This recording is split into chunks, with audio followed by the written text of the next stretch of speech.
Police वालों ने कहा है जब कोई मरेगा हम आएंगे, हम वैसे इधर आके क्या करें। हम मैतों के साथ बहुत जुल्म किया, ज़्यादती की है, उनके नफ्स काट दिए गए हैं। मर्डर करता किस तरह से? पिस्टल था उसके पास, क्या था? कोई पिस्टल नहीं उसके पास था एक थोड़ा, एक जो फंदर नहीं होता सरिया काटने वाला, एक वो आ रही थी, और कई किस्म के कल्हाड़ा भी 5 था। फुट की दूरी है, अगर उसने कुल्हाड़ी के साथ या आरी के साथ किसी को कत्ल करने की कोशिश किया है, उसने कुछ चीखो पुकार तो की होगी, उसकी वजह से कोई दूसरा बंदा साथ से उठ के उसको छुड़वाने की कोशिश करता है। कोई इस तरह का मामला नहीं पेश वो आया? जैसे सोए हुए हैं वैसे ही सोए हुए हैं, चारपाई से भी नहीं कोई नीचे गिरा, ऊपर ही थे। मसलन जैसे मैं देख के आया हूँ ना रात के 12 में, वैसे ही लेटे हुए थे। अस्सलाम वालेकुम। वालेकुम सलाम जी। आपका नाम क्या है जी? अजीम अकरम। जो 8 मर्डर हुए हैं उनमें आपका कौन कत्ल हुआ है, क्या ताल्लुक था? वालिद साहब हैं और एक चाचू का बेटा, और एक चाचू है और फिर एक चाचू का बेटा। अच्छा, वालिद साहब आपके कत्ल हुए हैं, चाचू का बेटा भी है, 2 चाचू के बेटे हैं। किस तरह इसने मुलजिम फैज़ रसूल ने कत्ल किया ये सारों को? ये तकरीबन 2 रोज़ कबल पहले ये कोटदुल्ला में इसने वारदात की, तकरीबन 8 लोगों को इसने ज़ख्मी किया। लेकिन वो जो कस्बे के लोग थे ना, उन्होंने उसको पकड़ के ना तो 15 पे कॉल की है, वो लोग आए ही नहीं। 3 घंटे इन्होंने पकड़ के रखा, फिर आए हैं उसको पकड़ के ले गए हैं, और उसी टाइम पैसे लेके उन्होंने छोड़ दिया। पुलिस ने पैसे लेके छोड़ दिया। अच्छा, फिर क्या हुआ उसके बाद? उसके बाद एक दिन के बाद ये गया है इधर लाहौर फिरोज वाले में, उधर वाला गया ये, उधर यही फैज़ रसूल हाँ मुलजिम। जी हाँ जी। उसने में उधर ये वाक़या किया एक रश्के वाले के साथ। उन्होंने पुलिस में रिक्शे वाले के साथ क्या किया? उसको भी मारा है मसलन वैसे ही।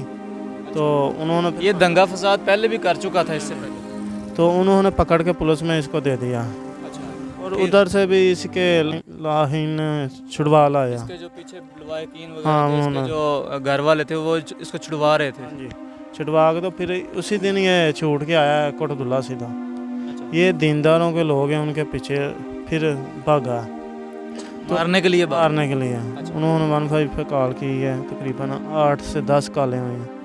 ठीक है। पुलिस वालों ने कहा है जब कोई मरेगा हम आएंगे, हम वैसे इधर आके क्या करें।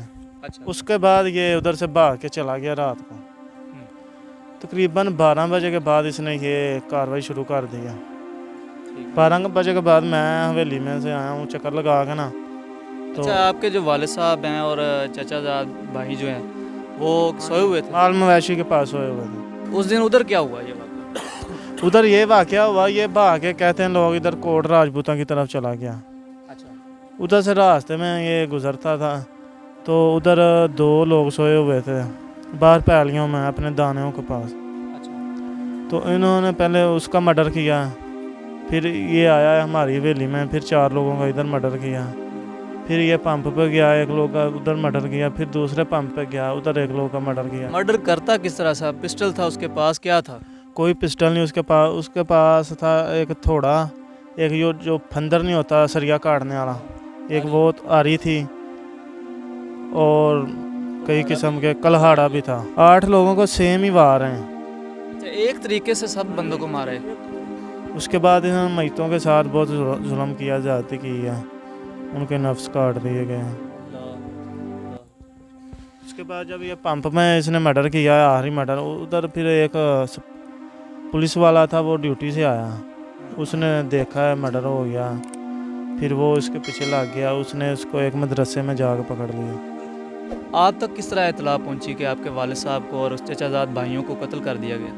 मैं सुबह जब हवेली में गया हूँ, सुबह अजान के बाद, तो मैंने जाके पहले चाचू को बेटे को उठाया, तो वो नहीं उठा। मैं उसके सर की तरफ हुआ, उसका ये जो है ना सर पे बहुत गहरी चोटें आई थी। तो फिर मैं अपने गाड़ी के वार किए हुए थे? कलवाड़ी के फिर मैं अपने वालिद साहब की तरफ भागा हूँ। मतलब कुछ थोड़ा फासला, तकरीबन 5 फुट का उनका फासला। 5-5 फुट के फासले पे ये सारे चचा भतीजे सारे? हाँ जी। तो दूसरे चाचा भतीजे जो हैं वो तकरीबन 50 फुट का फासला था। अच्छा, 50 फुट के फासले। हाँ जी। तो मैं दूसरे चाचू की तरफ गया, उनका भी मर्डर हो गया, फिर चाचू के बेटे दूसरे की तरफ गए, उसका भी मर्डर हो गया। फिर हमको ये जिस तरह मर्डर किया गया है, एक ही बंदे ने 8 अफराद को कत्ल किया है, जिस तरह ये मर्डर आप बता रहे हैं कि कुल्हाड़ी के वार से और आहनी राड है उसके पास मिलता है, तो क्या ये एक बंदे का काम है या मतलब कोई गिरोह था साथ, उसके साथ कोई और बंदे भी थे? ये पकड़ा तो एक जना गया है, लेकिन हम नहीं कहते एक आदमी का काम है। एक आदमी का काम हो तो कोई ना कोई जाग ही पड़ता है। वही ना, 5 फुट की दूरी है, अगर उसने कुल्हाड़ी के साथ या आरी के साथ किसी को कत्ल करने की कोशिश की है, उसने कुछ चीखो पुकार तो की होगी, उसकी वजह से कोई दूसरा बंदा साथ से उठ के उसको छुड़वाने की कोशिश करता है। कोई इस तरह का मामला नहीं पेश वो आया? जैसे सोए हुए हैं वैसे सोए हुए हैं, चारपाई से भी नहीं कोई नीचे गिरा, ऊपर ही थे। असन जैसे मैं देख के आया हूँ ना रात के 12 में, वैसे ही लेटे हुए थे। आपका नाम क्या है? मोहम्मद रमज़ान। अच्छा, आप मुझे ये बताइएगा, इतना अफसोसनाक वाक़या ये इधर हुआ है आपके गांव में, क्या महसूस करते हैं? एक बंदे का काम है, एक बंदे का काम लगता नहीं है। जिस तरह के जिस तरह ये बता रहे हैं कि इनके वालिद साहब, भतीजे, कज़न इनके, वो सारे इकट्ठे एक ही जगह पे थे, लेकिन किसी को कानो कान खबर ही ना हुई कि एक बंदे को मारा जा रहा है, उसके बाद दूसरे को, तीसरे को, चौथे को। ज़ाहरी तौर पे तो जो इसकी हिस्ट्री है वो ये है कि जब इसने कोट अब्दुल्ला में लोगों पे अटैक किया कुल्हाड़े से, मुख्तलिफ औजार थे इसके पास, कुल्हाड़ा था, हथौड़ी थी और ब्लेड था। तो जब इसने कोट अब्दुल्ला में अटैक किया, वहाँ से लोग इस पे पीछे लगे हैं। 10 बजे के बाद का वाक़या है। तो ये भागा अपने साहबका गांव कोट राजपूता की तरफ। लोग थोड़ा, ये इस इलाके आपके गांव का नहीं था? नहीं, हमारे गांव का नहीं, 60 कोट अब्दुल्ला में इसका वालिद रहता था। वो एजाज उर्फ जज्जी उसका नाम था। वो ड्रग्स लेता था और ड्रग्स से उसकी मौत हुई है। वो कोट अब्दुल्ला में, कोट राजपूता उसका असल गांव था। कोट राजपूता से वो कोट अब्दुल्ला आ गया कस्बे में। तो ये मुलज़म कोट राजपूता की तरफ भागा। उसके बाद वो लोग पीछे हट गए। फिर वहाँ से ये शुरू हुआ, जो उधर सोए थे लोग खेतों में, सरफराज भट्टी उसका भतीजा उमैर, उन दोनों को, वो एक ही मच्छरदानी में थे। सब लोगों को ये समझ नहीं आ रही कि ये मुलज़म जो है एक ही जगह पे बिल्कुल करीब सोए, 2 चाचा भतीजा को पहले कत्ल करता है इकट्ठे दोनों को। वो कत्ल करने के बाद फिर उनकी एक पास राइफ़ल थी, उनके अपने हिफाजत के लिए साथ लेके गए थे। उनकी राइफ़ल उठाता है, फिर ये डे की पट्टी के पे चल के हमारे ये इधर जो अजीज़ हैं 4 राई बरादरी के जो जिनको इसने कत्ल किया है, फिर हवेली में आता है। फिर पैदर पे वार करके 4 लोगों को कत्ल करता है। फिर दोनों एक पंप पे जाता है, स्टाफ पे जो पंप है, अंसर भट्टी का भतीजा, उसको कत्ल करता है, सद को। फिर वो दूसरे अल रहमान फिलिंग स्टेशन पे जाता है जो कोट अब्दुल्ला के करीब है।